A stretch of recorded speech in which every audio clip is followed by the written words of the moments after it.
My old rice cooker just broke, no power. You can see it's plugged in. But I have a spare one just for this situation. It's been sitting in the truck for months. This one's about 4 years old. It paid for itself in the first 3-4 meals, so I just had an extra one in case it broke. And yeah, I mean, check it out. Scoop.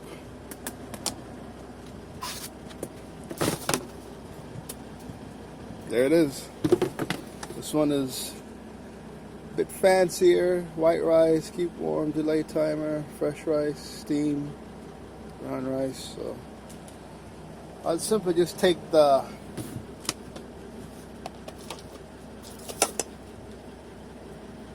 steaming cup.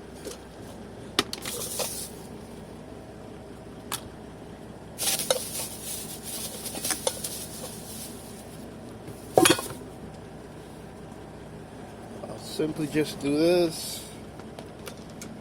This already has all my rice and the